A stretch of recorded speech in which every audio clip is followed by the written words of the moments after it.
Es Jason, un Deadlight por Smoke Wolf. Videazo de 7 años. Estamos en 2025. Del 2018. Hermano, yo aún hacía cosplay en esa época.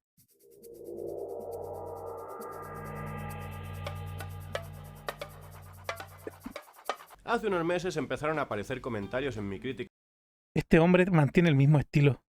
No envejece. de Viernes 13/9 diciendo que Jason es un Deadite.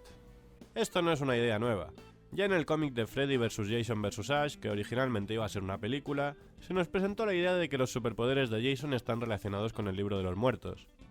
Si estás suscrito a este canal, lo más probable es que hayas visto la trilogía de Evil Dead y que estés viendo la serie de Ash vs. The Evil Dead, pero por si hay alguien un poco perdido, vamos a dar unas nociones básicas.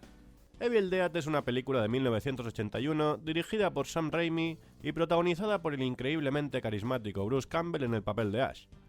Que Bruce Campbell, weón, quedó pegado siempre en ese papel, pero es magnífico. Joven que va con sus amigos a pasar la noche a una cabaña en el medio del bosque, donde descubren el Necronomicon Ex Mortis, o Libro de los Muertos, un antiguo libro escrito sobre piel humana que, al ser leído en voz alta, provoca la aparición de unos seres infernales capaces de poseer a los humanos y cuyo objetivo principal parece ser volver loco al bueno de Ash. Estos seres son conocidos dentro del universo de Evil Dead como Deadites, y una vez han poseído a un humano, la única forma de acabar con ese humano es desmembrarlo y enterrarlo. ¿Y quemarlo? Realmente No sé si eso hacía Jason falta, Man. pero vamos, que es muy chungo y con pegarles un tiro en la cabeza no hacer nada. Pero ¿por qué de repente algunos afirman que de manera definitiva Jason pertenece a este universo? En noviembre del año pasado, la web Horror Geek Live publicó una entrevista a Dan Marcus, director de Viernes 13/9 Jason va al infierno, con motivo de su nueva película, Secret Santa, presentada en el festival Horror Zone H3. Al final de la entrevista le lanzan una última pregunta a Dan Marcus sobre qué piensa sobre la teoría de los fans de que Jason es un Deadite, y Marcus responde que de teoría de los fans nada, que eso es algo que se le ocurrió a él y que por eso añadió algunas sutiles referencias a Evil Dead en Viernes 13/9. ¿Que cuáles son esas referencias? A ver cuál En es. Viernes 13/9 visitamos por primera vez la casa de Pamela Voorhees, la difunta madre de Jason. ¿No os parece curioso que todos los asesinos del cine tengan casas familiares enormes? ¿Es que son todos ricos o qué coño? ¿O es que el sueldo de cocinera en un campamento de verano es tan bueno como para que una madre soltera con un hijo deficiente se compre una puta mansión?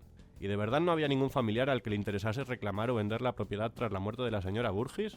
En España, cada vez que alguien con más de 1000 euros en el banco se muere, aparecen primos segundos de debajo de las piedras. Pero se ve que en América sobran casas. A lo que íbamos.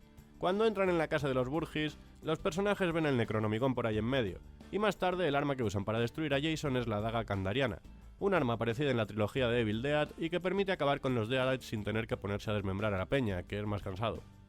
Según Marcus, quería dar una explicación a cómo coño consiguió Jason sobrevivir después de morir ahogado en el lago Crystal, y se le ocurrió que un buen origen sería que, tras la muerte de Jason, Pamela hizo un trato con el diablo para devolverle la vida a su hijo, cosa que explicaría por qué es prácticamente inmortal y por qué pasó de ser un niño inocente a un loco homicida.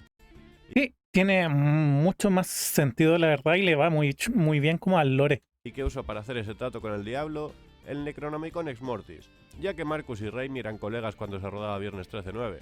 Así que Marcus le comentó la idea y aparentemente a Raimi le encantó, aunque no podían unir esas dos sagas abiertamente porque los derechos pertenecían a diferentes compañías. Esta teoría tiene algunos problemas. Presupone que Pamela consiguió no solo hacerse con el libro de los muertos, sino traducir los hechizos escritos en sumerio y encontrar el adecuado para no acabar siendo asesinada por un demonio o transportada a la Edad Media. Igual es que la cocinera rica también tiene un doctorado en lenguas muertas. Y después está el comportamiento de Jason, que difiere mucho de los Deadites que vemos en Evil Dead, ya que estos, además de usar la fuerza bruta y la violencia, usan la manipulación como una de sus armas principales, ya sea con insultos y burlas, o volviendo a su forma humana para aprovecharse de los lazos emocionales entre sus víctimas. Mientras que Jason ni siquiera es capaz de hablar. Pero aquí no hay lazos emocionales, pues el cuerpo de por sí ya no funciona para eso. Y en cambio sí que ha sido manipulado varias veces por sus víctimas usando su vínculo con su madre, algo que sería imposible hacer con un Deadite. Pero bueno, siempre podemos buscar alguna explicación. Igual incluso los demonios tienen sus límites cuando poseen a un deficiente mental, o igual el hechizo que usó Pamela era uno específico que permitió a Jason mantener algunos rasgos de su personalidad.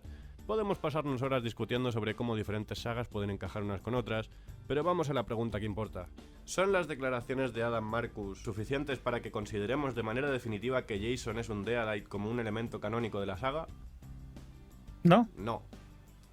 Viernes 13/9 es con diferencia la película más problemática. Es la 9, hay otras 8 antes, hay unos cuantos más que tendrían que decir como Sí, sabes que hagámoslo, porque podría ser que ya, sí, en la viernes 13/9 sí lo es, pero en las anteriores no. Para la continuidad de la saga de Viernes 13, ya que introduce la idea de que Jason es en realidad un bicho asqueroso que se cambia de cuerpo cuando le apetece, siendo ese su truco para no morir nunca. Una idea que no había aparecido en ninguna de las 8 entregas anteriores y que no se volvió a mencionar en las 3 siguientes. ¿Por qué? Porque se aleja tanto del personaje que habíamos visto hasta ese momento que todo el mundo decidió ignorarla y considerar que está fuera del canon de Viernes 13. No solo los fans, sino incluso los directores, guionistas y estudios que se acercasen al personaje en las siguientes entregas. Y no porque fuese una mala película. Por mucho que me guste la saga de Viernes 13, la verdad es que nunca ha destacado por su calidad precisamente. Y la verdad es que Viernes 13/9 es una de las más sangrientas y absurdamente divertidas. Pero es imposible conciliar la historia que nos cuenta con el resto de la saga. Así que en realidad nada de lo que vemos en esa peli tiene mucho peso para definir al personaje de Jason Voorhees. Por otra parte, un par de referencias en una película no bastan para crear una mitología nueva y definitiva para un personaje. Para hacer cambios tan importantes en un personaje es necesario que algunas cosas se expliquen de forma explícita. Y no es que Viernes 13/9 no tenga oportunidades de decir las cosas claras, tiene varias escenas horribles que son pura exposición. Pero por algún motivo, en vez de decirnos que Pamela Voorhees hizo un pacto con el diablo para resucitar a Jason, el personaje que mágicamente tiene todas las respuestas sobre Jason habla como si se hubiese bebido medio litro de LSD. Well, that makes me think of a little girl in a pink dress, sticking a hot dog through a donut. What a character.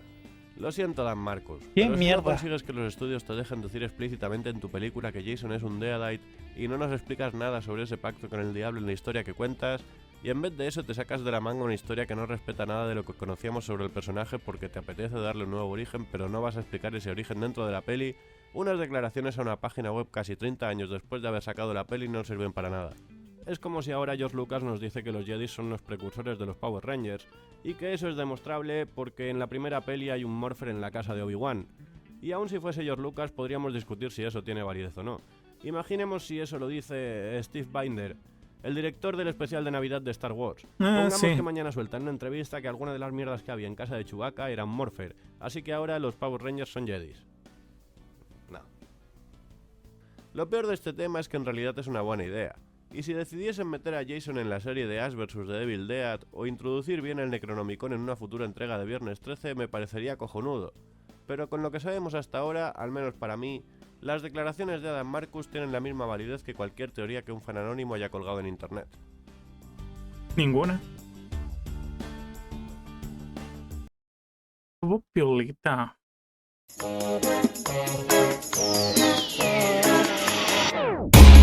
Ain't no average sicko. I'm dead, just like disco. My bank account is 000. Oh no. I think I need a hero. I don't have no ego, 'cause I'm spinning out now. I was a teenage outlaw with no worries on my mind. And now I'm getting older, my heart is growing colder.